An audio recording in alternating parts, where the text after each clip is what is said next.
وقال الملك إني أرى 7 بقرات سمان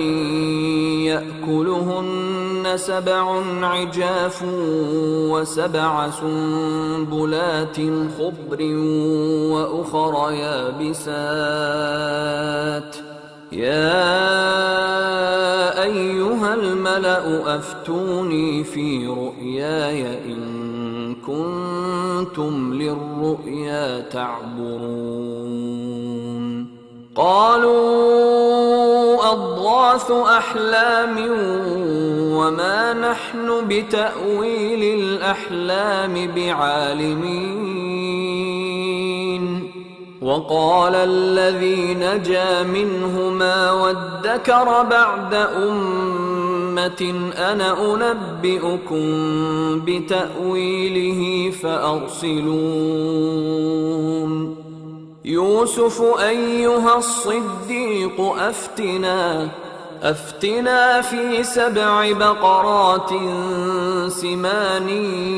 يأكلهن 7 عجاف و7 سنبلات خضر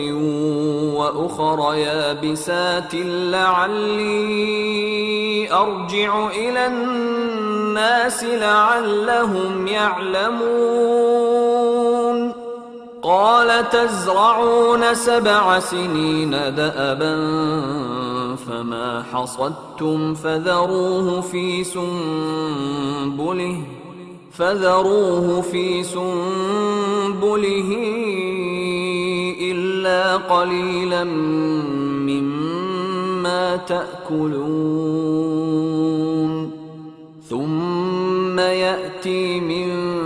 بعد ذلك 7 شداد يأكلن ما قدمتم لهن إلا قليلا مما تحصنون ثم يأتي من بعد ذلك عام فيه يغاث الناس وفيه يعصرون اور بادشاہ نے کہا کہ میں نے خواب دیکھا ہے، دیکھتا کیا ہوں کہ 7 موٹی گائیں ہیں جن کو 7 دبلی گائیں کھا رہی ہیں، اور 7 خوشے سبز ہیں اور 7 خشک۔ اے درباریو، اگر تم خوابوں کی تعبیر دے سکتے ہو تو مجھے میرے خواب کی تعبیر بتاؤ۔ انہوں نے کہا یہ خواب تو پریشان خیالی سے ہیں اور ہمیں ایسے خوابوں کی تعبیر نہیں آتی۔ اور وہ شخص جو دونوں قیدیوں میں سے رہائی پا گیا تھا اور جسے مدت کے بعد وہ بات یاد آ گئی، بول اٹھا کہ میں آپ کو اس کی تعبیر لا بتاتا ہوں، مجھے قید خانے جانے کی اجازت دیجیے۔ غرض وہ یوسف کے پاس آیا اور کہنے لگا، یوسف، اے بڑے سچے یوسف،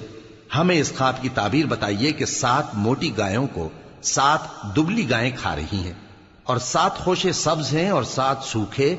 تاکہ میں لوگوں کے پاس واپس جا کر تعبیر بتاؤں۔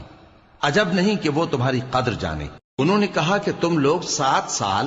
متواتر کھیتی کرتے رہو گے، تو جو غلہ کاٹو تو تھوڑے سے غلے کے سوا جو کھانے میں آئے باقی کو خوشوں میں ہی رہنے دینا۔ پھر اس کے بعد خشک سالی کے 7 سخت سال آئیں گے کہ جو غلہ تم نے جمع کر رکھا ہوگا وہ سب کو کھا جائیں گے، صرف وہی تھوڑا سا رہ جائے گا جو تم احتیاط سے رکھ چھوڑو گے۔ پھر اس کے بعد ایک ایسا سال آئے گا کہ خوب مے برسے گا اور لوگ اس میں رس نچوڑیں گے۔